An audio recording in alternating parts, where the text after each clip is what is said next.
Fidèles amis internautes, bonjour.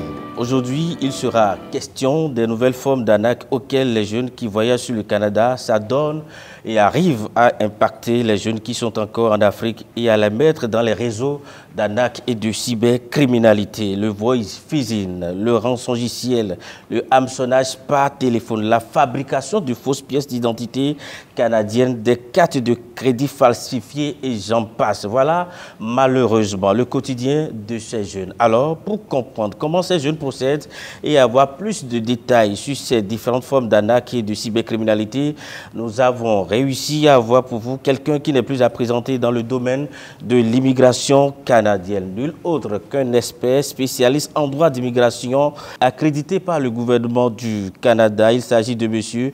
Edmond Sadonou. Monsieur Edmond Sadonou, bonjour. Oui, bonjour. Merci d'avoir accepté mon invitation ce matin. Je sais que vous êtes sur le point de prendre un vol, mais j'ai réussi à avoir ce rendez-vous avec vous. Merci beaucoup d'avoir encore une fois accepté mon invitation. Monsieur l'expert, le phénomène, il est grave. Ça prend des proportions qu'on ne peut même plus qualifier. Qu'est-ce qui se passe? Nous avons constaté d'abord qu'il y a beaucoup de personnes qui nous contactent et c'est de la désolation complète. Dites-nous davantage. Ils sont refusés. Ils sont interdits de territoire. Leur famille, tout le monde est interdit de territoire. Et ces dossiers-là, nous en avons plusieurs dans une journée. Et quand on écoute leurs histoires, on voit, ils disent, par exemple, nous avons recensé quelques-uns ici, ils disent par exemple, la personne vit au Canada, et comme il vit au Canada, du coup, je me suis dit, c'est la bonne personne, il va m'envoyer au Canada. Je lui ai fait confiance. Nous lui avons remis les dossiers et c'est dans ça le fait. Soit ils sont poursuivis, parce que le gouvernement maintenant traite avec le gouvernement, parce qu'ils ont falsifié des documents. Ils ont fait des choses très graves. Et vous allez voir tout à l'heure, nous allons citer au moins 5 cas. Et ces gens à qui ils ont remis les choses sont dans des réseaux terribles. Et souvent, c'est des gens qu'on a voyagé, qui sont, c'est-à-dire des étudiants, des résidents permanents, des travailleurs, des citoyens canadiens qui vivent au Canada. En fait, de façon claire, M. Edmond Sadonou, nous constatons sur les réseaux sociaux, quand je prends par exemple le réseau social TikTok, il y a des gens qui font de la publicité, ils disent je suis résident au Canada, je suis au Canada, envoyez-moi vos dossiers, je vais vous aider à venir au Canada. C'est de ceux-là que vous parlez par exemple. Oui, bien sûr, c'est-à-dire la personne qui vit là-bas. Voilà. Mais qui n'est pas du domaine, qui n'est pas Il n'est pas du domaine, parce que l'Africain, lui, voilà, pour lui, il pense que il suffit que la personne vit au Canada, ok? Et pour pouvoir bien comprendre, je vais venir un peu plus en détail tout à l'heure. Okay. Le deuxième cas, nous avons juste choisi 5 personnes qui nous ont contactés tout récemment. Et l'autre dit, il vit au Canada, ok? Et il a fait le dossier à quelqu'un. Et ça a marché, et c'est quelqu'un qu'on connaît. Et du coup, nous lui avons fait confiance. Vous allez voir tout à l'heure, je vais expliquer. L'autre personne dit, il vit au Canada, il a posté des vidéos, ok, sur des réseaux sociaux. Il roule des voitures de luxe, des Mercedes, des Cadillac de l'année 2021 ou 2022. Il a une belle vie, il vit bien et m'a dit que la vie est belle au Canada. Je veux avoir une vie comme lui. Nous allons te faire venir et nous allons te mettre dans le réseau. Tu auras une belle vie. Donc le jeune, lui, il est impacté par ça. C'est ça qui l'a attiré d'abord. Et il y a certains parents qui sont aussi dedans, c'est-à-dire ils se font également contaminés par ça. Et donc, il y a une autre personne encore, il dit, ce sont des connaissances, ici, dans mon pays, c'est-à-dire la personne est au Gabon, au Cameroun, au Bénin, par exemple, et cette personne-là, il s'appelle, il nous a mis en contact avec Pierre, avec Romero. On n'a pas voulu aller donner le nom précis. Donc, alors, et cette personne, il vit au Canada. Okay? Il m'a montré comment la vie est belle au Canada sur les réseaux sociaux. Okay? Qu'il a un réseau qui fait des papiers rapides, très rapides pour les gens, okay? Avec un travail à la clé, okay? Qui va te rapporter pas moins de 5 à 6 000 $. Dans une journée, tu peux avoir ça. Ça veut dire 3 millions par jour. Et là, c'est comme ça qu'il nous a dit qu'il va nous mettre dans le business dès que nous on va venir là-bas. Et les parents, mon parent et moi, nous avons convaincu. Et ça dit, ils sont convaincus de ça, ils l'ont suivi. Bien. Quand on regarde ça, d'abord, avant même de rentrer dans les différentes formes modernes, ce que vivent, c'est à quoi ça donne les jeunes qui vont au Canada, j'aimerais très simplement d'abord souligner un fait. Il est temps que le continent africain nous changeons. Il est temps que, si nous ne changeons pas de mentalité, nous sommes bien placés. On traite avec des Occidentaux. Au cabinet, on voit plusieurs choses. On est bien implanté dans le système. Le continent africain, il a un problème. Comment se fait-il que quelqu'un qui vit au Canada, c'est suffisant que tu puisses lui remettre quelque chose qui va impacter ta vie? Il a un problème. Il a un problème. Est-ce que c'est un spécialiste du droit? Est-ce que c'est un cardiologue? Admettons, c'est un exemple que je donne. Est-ce que c'est... Qu'est-ce qui te prouve ça? Est-ce qu'il a l'agrément vraiment? Est-ce qu'il est du domaine? Les résultats, ne soyez pas surpris. Donc, voilà. Alors que quand on regarde bien les choses, il y a un réseau bien organisé. Et ça, ce dont je m'en vais parler maintenant de ces différentes formes d'arnaque, je vais parler du voice phishing, de l'hameçonnage par téléphone, la fabrication des fausses cartes de crédit, ce à quoi, je dis bien, des candidats qu'on fait voyager, c'est dans ça qu'ils sont. Plus de 50%, plus de 60% de tous les gens, ces jeunes-là, qui sont au Canada, c'est ça qu'ils font. Nous avons les dossiers sur la table. Parce qu'on les arrête, on veut les expulser, et ils vont chercher maintenant des spécialistes. Nous avons ces dossiers-là, là où je parle là. Je vous l'ai montré, nous avons ces dossiers-là sur la table. Et on va les défendre.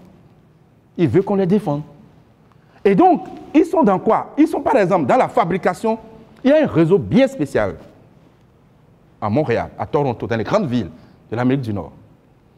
Et quand ils viennent, ils vont par exemple fabriquer de fausses ID, c'est-à-dire des fausses identités. OK? Et ce sont ces identités-là. C'est un réseau bien organisé. Je ne vais pas nommer le nom, qui existe. Et ils rentrent dedans. Ils arrivent à avoir des cartes, par exemple des cartes d'assurance maladie, des permis de conduire, c'est-à-dire toutes les pièces qui permettent de faire, par exemple, d'ouvrir un compte bancaire. OK? Et donc, quand ils ont ces pièces d'identité maintenant, ils prennent des cartes de crédit avec. Donc, au fait, le jeune qui est ici en Afrique, lui ne sait pas comment ça se passe. Il voit juste tout le produit mirobolant. D'accord? Donc, qu'est-ce qui se passe? Une fois que ça se fait, il va prendre la carte de crédit, il va vider la carte de crédit. Il prend la carte de crédit à la Banque Royale du Canada, à Desjardins, à la Banque Laurentienne, à la Banque Nationale, il en prenne. Il vide ça. Une fois qu'il a vidé ses cartes de crédit maintenant, quand il s'en rend compte qu'on veut le prendre, c'est-à-dire que ce sont des pièces d'identité falsifiées, et avec cette nouvelle, ils vont le prendre, il va maintenant changer d'identité. Ils ont plusieurs identités. Et ils vont en prendre avec. Donc ça lui permet de soutirer de l'argent sur les cartes et d'en multiplier. Parce que tu peux faire la demande de carte de crédit, n'importe qui. Et quand on fait la recherche, on voit que tu n'as pas d'historique. Et on t'accorde. Tu demandes maintenant à augmenter la limite. Donc c'est comme ça qu'ils arrivent à faire. Sur le premier. Maintenant, avec cette fausse identité, ils créent des comptes bancaires. Ils vont créer un compte bancaire, mais ce n'est pas avec le nom, avec une fausse identité. Et donc, ils ont des réseaux, des gens qui sont ici, qui sont en Afrique par exemple, et ces gens-là, ils vont arnaquer les Occidentaux. Mais ici, les Occidentaux, par exemple, des Canadiens, vont payer par virement Interac. Et si les Canadiens, par exemple, quand ils vont payer par virement Interac, il faut que ce soit quelqu'un qui a un compte bancaire canadien. C'est comme ça que certains jeunes qu'on fait voyager, eux autres, ils ne sont pas à un niveau élevé dedans. Mais leur but, c'est d'accepter le virement Interac. On leur fournit une pièce d'identité. Nous avons des filles dedans, au bureau, qui sont venues. Nous avons même des filles sont dedans.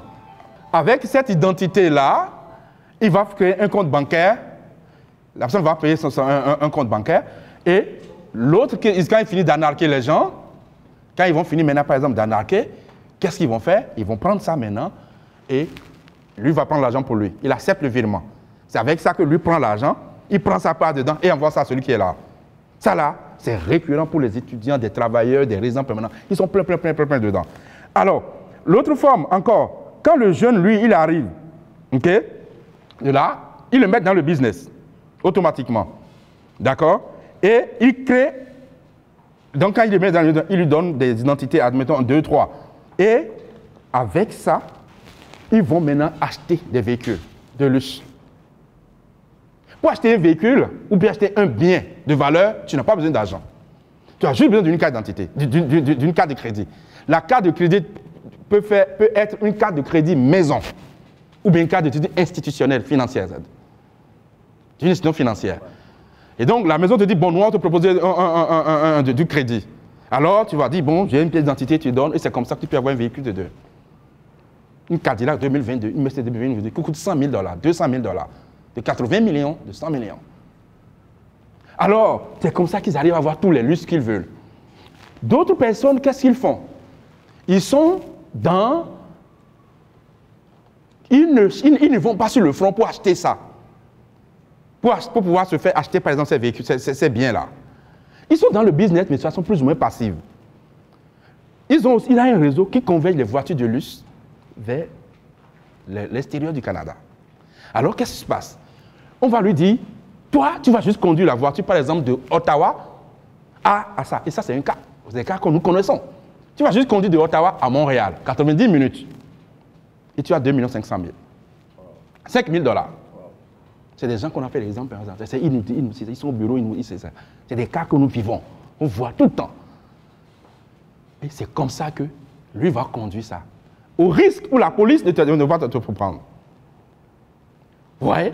Et donc, quand si on suit bien, on s'en rend compte que cette personne-là, lui, il y a différents niveaux dedans.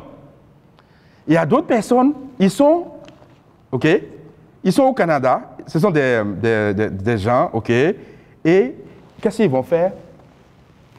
Quand ils arrivent à atteindre un niveau donné, ils envoient celui qui est le plus expérimenté dedans, qu'on veut arrêter. Cette personne vient en Afrique. Et il dit, bon, moi j'ai fait le Canada, je suis en Afrique. D'accord? Et il crée des réseaux, lui il est bien expérimenté, et c'est lui qui chapeaute la plupart de ces jeunes-là. Il les converge vers là-bas. Le premier cas où j'ai eu à dire tout à l'heure que la plupart des gens, la personne va dire, je suis au Canada. Et ça, il y en a certaines personnes, ils s'adonnent, ça là, pour ne pas dire 70%, la plupart de ces jeunes-là. Ils se mettent en réseau, ils vont maintenant convaincre ceux qui sont ici, et ils vont, quand ils font la carte, quand ils vont faire l'affaire, ils vont créer des structures. Vous allez voir souvent, Canada par-ci, Canada par-là, Canada ci. Et ils vont dire, non, nous avons un représentant. Non. C'est-à-dire, nous avons quelqu'un qui est là-bas et le représentant est au Bénin. C'est les mêmes réseaux là-bas qui arrivent à les converger. Et c'est comme ça qu'ils arrivent à avoir des fausses comptes bancaires, des documents qu'on vous demande là. Ils arrivent à tout falsifier. Mais ils oublient que le gouvernement du Canada est au parfum. Il a créé un département de checking et il vérifie tout ça. Vous allez voir souvent que des gens, on les a pris parce que le compte bancaire est faux. Ils ont été falsifiés, les documents sont falsifiés, tout est faux. Maintenant, il y en a certains jeunes Africains qui vont dire, non, moi je connais quelqu'un, il l'a fait. Et il a fait le dossier. Ça a marché. Et que ça a marché. C'est de l'ignorance pure. Par année, admettons que le Canada décide par exemple de prendre 400 000 personnes dans le monde. D'accord? Dans une année, il y a tellement de gens qui postulent. De l'Inde, de la Chine, de l'Arabie Saoudite, de l'Allemagne, de la France, de partout dans le monde, tout le monde postule. Il y a des millions de demandes. Nous savons qu'ils ne peuvent pas tout traiter. Alors, il y a des super logiciels qui aident à la prise de décision. Et donc, dans le jargon, dans le domaine, il y a la méthode de l'extrapolation et la règle de 10%. Lorsque je prends un dossier, le décideur, admettons qu'il a un lot de dossiers dans la catégorie des travailleurs ou bien des étudiants, il doit rendre des décisions. Il va les classer. Quand il classe les dossiers, il se dit, le logiciel l'aide à prendre des décisions, à trier. Il dit par exemple, ce type de dossier-là, ça a le même profil. Il sait que ces 5 premiers-là, c'est refusé. Admettons ces 10-là, il va accepter. Il les classe. ça respecte la loi, c'est bon, le temps, il va... Et que ça, les autres lots, c'est pas bon. Ça, il arrive à les classer. Maintenant, si par exemple, je prends le lot de 10, et sur les 10, sur 100, il a retiré 10 sur ça, par exemple, il a pris juste au hasard. Et il a trié, et que, admettons, c'est des bons dossiers. Bons dossiers à l'apparence. Il n'est pas allé en profondeur. Le cas d'analyse en profondeur a commencé. Le premier, c'est bon. Vous voyez, jusqu'au 7e ou 8e. Par la loi de l'extrapolation, 6 sur 10, les 8 là sont bons, les 2 autres là sont bons. Si les 8 là sont mauvais, les 2 autres là sont mauvais. Il ne pourra pas tout traiter des centaines de millions de dossiers. C'est comme ça, ça marche. Donc, par l'extrapolation, il va extrapoler. Nous avons vu des parents qui sont venus nous voir dire, mettez juste le passeport. Et nous avons juste fait ce qu'il a dit. La personne est au Canada aujourd'hui. Il est citoyen canadien même. La personne qui va écouter va se reconnaître. Et il y en a ça là régulièrement. Ça veut dire qu'il y a un petit peu de chance dans ce domaine-là. Alors, l'autre qui a fait des dossiers, qui a pris la NACA ou bien le jeune qui est dans la cybercriminalité, qui a pris ce genre de dossier-là, et qui l'a fait, qui a mis un comme ça, admettons que on refuse, et que lui, on a accepté. Ce n'est pas le jeu de l'extrapolation. Le décideur a l'obligation de suivre la loi de l'immigration, de la protection des réfugiés. Et c'est que c'est un règlement à noter. Et si on va regarder en profondeur, la probabilité est forte que ce dossier-là, s'il n'est pas du domaine, ça va passer à côté. C'est clair. C'est comme ça que l'autre se fait avoir pour dire que non, je le connais, il a fait quelque... Voilà. Et donc, si il y a maintenant un nouvel... C'est-à-dire, ce phénomène-là, ils vont faire le voice phishing. C'est-à-dire, ils vont faire l'hameçonnage par téléphone. Et ça, là, c'est une autre catégorie que... beaucoup de gens disent c'est payant. Comment ça se passe? Il vient. On lui propose telle chose, telle chose, telle chose. Il y a un réseau où tu prends des SIM. Et cette SIM-là, ce n'est pas forcément ton nom. Bien. C'est un réseau qui existe et tu peux avoir la SIM. Donc tu parles avec cette SIM-là qu'eux, ils vont te dire, ils vont t'engager. Et ils te disent non, au début, on va te dire, bon voilà, ça va t'apporter de l'argent. Et ton travail, c'est d'appeler. Et quand tu appelles, tu vas te faire passer comme un représentant du gouvernement du Canada. Bonjour, ici c'est Service Canada, Développement Ressources Humaines Canada. Nous avons tant, monsieur, votre nom c'est tant, votre date de naissance c'est telle chose. Ils te donnent des informations précises. Comment ça se passe? C'est que les arnaqueurs, les cybercriminels arrivent à travers le rançon logiciel, c'est-à-dire, ce sont des logiciels fabriqués par des structures qui existent et qui fabriquent, et ces gens-là achètent ça. Et quand ils ont ça, ça permet, quand on envoie un fichier, ou bien ils vont pirater tes données bancaires, tes informations, ils vont te dire tout ce que sur toi. Donc, tu es obligé de céder. Ils vont dire, vous devez nous donner maintenant tel code. C'est le code la seule qui le manque pour pouvoir aller prendre tout ce qu'il veut de toi. Ça là, ils sont plein qui font ça. Monsieur Edmond Sadon, c'est un danger qui guette l'Afrique parce que ces jeunes-là partent là-bas acquérir des expériences et venir les mettre au profit de l'Afrique. C'était l'objectif, mais s'ils s'adonnent à ces genres d'activités, c'est un danger qui guette l'Afrique dans le futur proche. Absolument, parce que le problème qui se pose, c'est qu'il y a d'ailleurs, quand vous voyez dans une... Pourquoi on va demander, pourquoi c'est important? Je n'ai même pas dit le 10e. Je vous assure, je n'ai pas même dit le 10e. De ces formes-là, j'en ai fait 9 pages. 9 pages uniquement de ces différentes formes qui se passent. Et c'est des jeunes qu'on fait voyager qui se donnent à ça. Et ça a un lien avec ceux qui disent qu'ils vont vous faire des dossiers, au fait. Parce que ceux qui sont là, c'est dans ça qu'ils sont.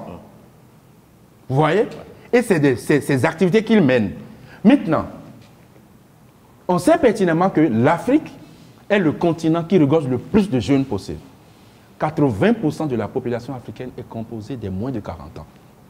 Si nous ne voulons pas que les enfants, des enfants de nos enfants, ça veut dire ça fait déjà 3 générations, puissent venir voir ce continent-là dans un état calamiteux, il va falloir que chaque personne, à chaque instant, puisse vraiment prendre Les parents d'abord.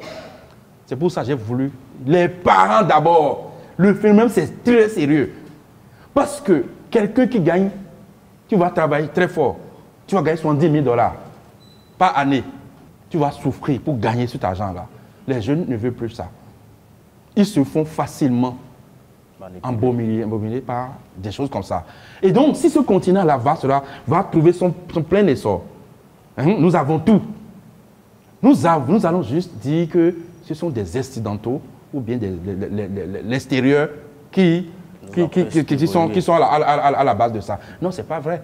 On aura beau avoir notre pleine souveraineté, nous aurons avoir toute l'indépendance nécessaire, sans ingérence, que nos ressources vont cesser d'être dilapidées, vendues à vil prix, même si tout ça est rétabli et que la jeunesse ne prenne pas, c'est-à-dire si on ne prend pas conscience, d'autres vont militer pour les droits de l'homme, pour l'égalité homme-femme, d'autres vont militer pour les enfants, d'autres vont militer pour ça. C'est bien beau. Mais cette diaspora-là, si on n'en prend pas conscience, et quelqu'un m'a dit, ce phénomène-là est encore bel et bien ancré en Afrique. Bel et bien. Effectivement. Bel et bien ancré dedans. C'est juste des formes un peu plus modernes que quand vous envoyez vos enfants là-bas, c'est dans ça qu'ils ça donne. On n'a pas le temps. Sinon, je l'ai cité, il y en a tellement de façons qu'ils arrivent. Et donc, il est temps que nous autres, avons la responsabilité morale d'alerter, de sonner, de dire danger. Cette jeunesse se donne à de vraiment n'importe quoi. Plus de 60%, c'est dans ça qu'ils donnent. Et ça grandit, ça grandit. Maintenant, ceux qui, par exemple, vont dire ah, j'ai fait des dossiers, il y a la personne vit au Canada, j'en ai parlé tout à l'heure. C'est ça. Ce n'est pas possible. Il s'appelle Roméo, il s'appelle Pierre. Et il fait des vidéos. Et il fait des vidéos sur tout ça. Ouais. Nous avons vu ces vidéos. Vraiment, il a dit le Canada, c'est facile. Ouais. Je ne fais que le dire. Montrer les belles villes du Canada. Le visa canadien, c'est le visa le plus compliqué. L'un des visas les plus compliqués dans les pays de l'OCDE. Et ils font des vidéos. Le Canada veut 500. Oui, le Canada en veut. Mais pourquoi c'est seulement l'Afrique qui se comporte comme ça? Vous n'allez pas voir un autre continent. Jamais. Il est temps. Jamais. Et donc, il a fait des vidéos, il va faire des choses, et puis il va dire, bon voilà, c'est facile, je connais des gens et tout. Les résultats sont là. Interdit de territoire, refusé. Et quand on te refuse comme ça, on t'interdit de territoire, ton papa, ta maman, les enfants, toute la lignée à vie, c'est terminé. Le taux de refus qu'on pense que les Canadiens sont des racistes, c'est faux. C'est parce que l'opinion, les recteurs d'université, les personnes à chaque niveau, chaque personne défend ses intérêts. Il faut que vous payiez les frais de scolarité pour que l'école puisse fonctionner. C'est comme ça. Le politicien, lui, il faut qu'il rentre dans la masse pour que ça soit ça. On sait. Là, quand vous venez au Canada, vous allez voir le multiculturalisme. Le décideur, c'est un Américain qui a posé un Ghanéen. C'est quelqu'un qui est un Irlandais dont sa femme est italien. Le Canada, c'est très multiculturel. C'est le pays où il y a le moins de racisme possible. Le moins. Dit que cette affaire-là, il faut être au cœur de l'action et discuter avec les agents et voir. Vous serez surpris. Tout ce que je vous dis là, tous les agents, les services de renseignement, tout le monde est au courant, c'est que les Africains, c'est comme ça. Parfois, ça les énerve, ça les tape sur les nerfs. C'est ça. Faux documents, falsification, n'importe quoi, non-respect des tests. Si. Tu es malade, tu as un problème du cœur, c'est un cardiologue certifié, tu dois voir. Je suis au Canada, sur des ans permanents, je veux te faire voyager. Et l'Africain, lui, il croit ça. Tu sais dans quoi il est? As-tu la preuve nécessaire que le gouvernement canadien l'a certifié vraiment? Au moins tu as la preuve, au moins tu vas avec toutes tes chances. Tu sais dans quoi tu t'es embarqué? Et on crie qu'on a des refus. Vraiment, chers amis, je vous demande de vationner ce monsieur-là parce que c'est une chance pour l'Afrique. Vraiment, merci beaucoup, monsieur Edmond Sadone, pour toutes ces explications. Un dernier conseil pour clore cet entretien, monsieur Edmond Sadone. Le conseil que nous avons à donner, il y a la jeunesse, c'est sur deux volets. Quand tu viens au Canada, ce n'est pas la fin du monde. Ça s'adresse d'abord à ceux qui sont au Canada. Si tu prends, au lieu de travailler, au lieu d'aller à l'école, avoir un diplôme, travailler, gagner ta vie correctement. Tu as l'obligation d'être honnête. Tu n'as pas besoin de duper tes compatriotes qui sont encore en Afrique. Tu n'as pas besoin. Il faut que ça cesse. Je veux te faire ça, je veux te faire ci. J'en ai plein. Parfois, je le dis sous-entendu dans mes conférences quand je viens en Afrique. Des gens qui ont des faux documents, des si qu'on refuse. Voilà. Donc celui qui est là-bas, il faut qu'il sache ça. L'Africain est champion quand il met Dieu devant. C'est pour berner les gens. Il la met Dieu devant, Allah, Dieu et tout. C'est de n'importe quoi. Tu vas tromper ton compatriote, la vie est facile, la vie est belle. Le Canada, c'est difficile. Comme tous les autres pays, c'est compliqué. Tu dois trimer dur, tu dois te sacrifier. Tu dois faire 10 ans de ta vie pour pouvoir faire les diplômes, travailler, les stages. Tu dois gravir les montagnes. Il n'y a rien qui est facile. Tu es une jeune fille. On te propose des choses d'escorte. On te propose des choses. Tu vas conduire telle voiture, tu prends de l'argent. Tu vas quitter Montréal pour aller à Calgary, pour aller te prostituer. Disons les choses telles qu'elles sont. Voilà, on sait que c'est la réalité. Et c'est cette vie-là que l'on veut. Et tu vas maintenant faire des vidéos pour des choses à des gens qui sont... Moi, je dis, ceux qui sont ici, là, on parle de mondialisation, de globalisation. Qu'est-ce que nous utilisons? Notre intelligence, on le fait comment? Des parents, je dis, des parents sont embarqués dedans. Des gens sont ici, ils savent. On connaît quelqu'un là, il fait. Avez-vous vu que Akref vous a dit que c'est un spécialiste du droit d'immigration? Même il y a des gens qui sont du droit, mais ils ne sont pas spécialisés en droit d'immigration. Il ne peut pas le faire. Et donc, le conseil que j'ai à donner, les gens qui sont là doivent cesser cette affaire-là. Et ceux qui sont ici, l'apparence est trompeuse. Ils mènent une belle vie. Et aussi, il nous a convaincus ici. Non! Il faut que ça s'arrête. Et la jeunesse qui est ici, c'est de comprendre simplement une chose. Tout le monde ne peut pas aller au Canada. Tout le monde ne peut pas aller au Canada. C'est parce que tu as un but, un rêve, un projet spécifique. D'accord? Et quand tu veux faire quelque chose, admettons que même si tu es habitué et que tu es malade, tu vois un charlatan dans la rue, tu dis, bon, il va te guérir. Même si tu es habitué à ça, il faut que ça change. Le voyage, la migration, c'est un projet de vie. Chercher les bonnes spécialistes. Je le dis, ce n'est pas forcément Canada Expert Pro. Il y a des gens qui sont désignés, qui sont spécialisés partout au Canada. Cherchez-les, qui sont spécialisés. Il est venu au pays en vacances, il conduit là une belle voiture, il nous a fait ci, et on a été émerveillés par ça. Il a dit qu'il va nous faire venir au Canada. Il n'a même pas un diplôme universitaire depuis qu'il est au Canada. Il n'a rien. Ah, il a fait ça à des gens, quand j'ai vu, c'est comme ça. Voilà ce qui est en besoin. Et mais eux autres, en te disant qu'ils vont te le faire, ils vont te dire non, tu n'as besoin de rien. Tu n'as besoin de rien du tout, on va te faire. Et c'est comme ça que le jeune, il y a des documents falsifiés qu'il n'arrive pas à contrôler, ça va là-bas. Et ça rentre. Le jeune se va rentrer dans le réseau. L'autre qui est là-bas, quand on veut l'arrêter, il vient rester en Afrique ici pour recruter.